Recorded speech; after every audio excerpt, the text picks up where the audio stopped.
So today is Thursday, and that means tomorrow we'll be reading end of the week test about the Kamishi by Man story and the skills we've been working on this week.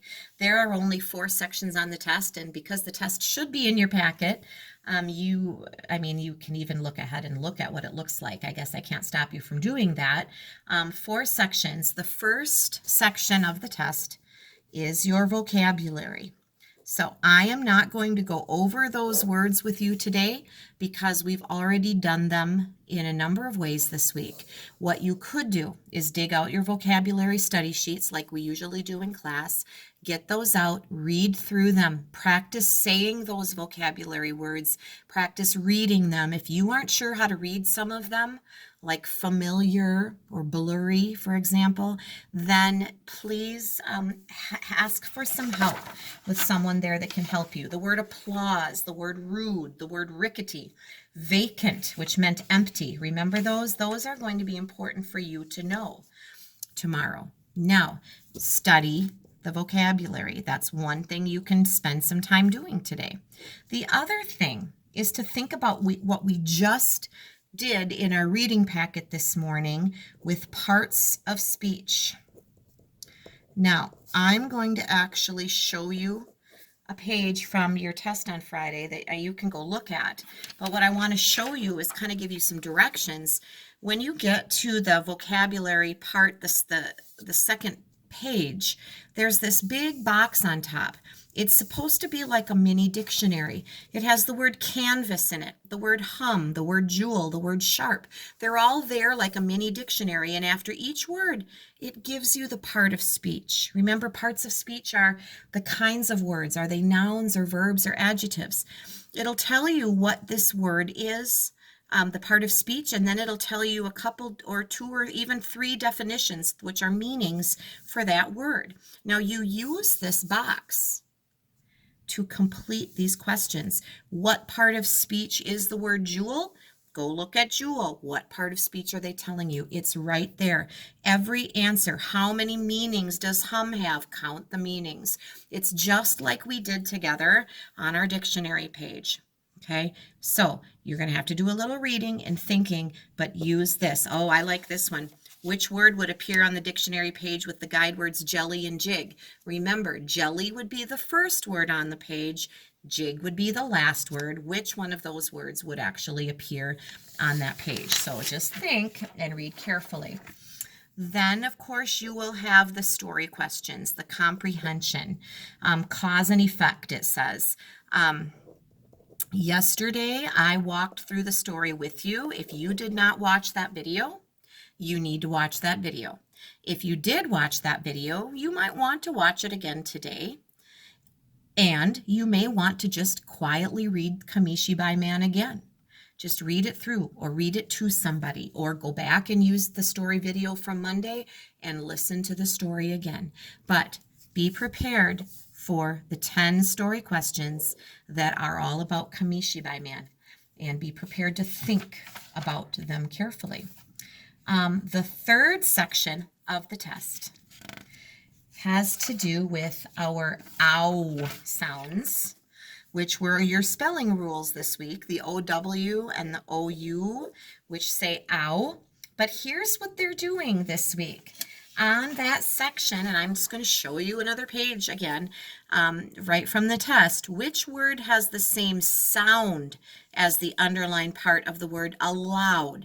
This is the word allowed, and that OW there says ow, allowed. It doesn't say allowed, it says ow.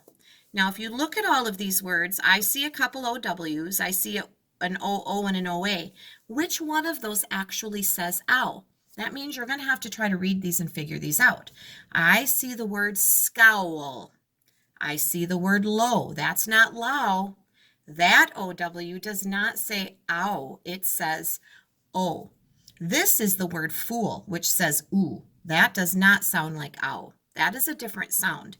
This is the word boat. It says O. Now remember, you're going to go back and you're going to find the word that says ow. Guess what? Every single underlined part says ow. So what kind of word are you looking for? You're looking for the word that says ow. It might be spelled with an OW. It might be spelled with an OU. So be careful. Don't be tricked. You're looking for the sound there, not necessarily how it's spelled. And then finally, that was number 4. The final section, this 4th section, because these two went with section 1. The 5th one is all about simple subjects and simple predicates. Now you might want to watch this again right before you take the test, because here's what you need to remember. In a sentence, the subject comes first, then comes the predicate. We have talked about this quite often this year. If you have a sentence like, the blue fish swims in the ocean. This is your subject. This is your predicate. But if I ask you what is the simple subject, you're looking for the noun. Remember, we did that on at least one of our workbook pages this week. The blue fish. Blue isn't the person, place, or thing. Fish is the noun. It's the thing. That is your simple subject. Then, swims in the ocean. What is your verb? What is your action? And hint, hint, hint. Remember, it comes right after the subject ends. So the blue fish swims in the ocean. There is your verb, also known as the simple predicate. Now, you are going to have 10 questions, and some of them say, what is the, I better start with the first part. What is the simple subject? What is the simple subject? What is the simple subject? Simple subject. Simple subject. The first 5 want you to find the simple subject. The last 5 ask you to find the simple predicate. Every single one. Simple predicate, simple predicate.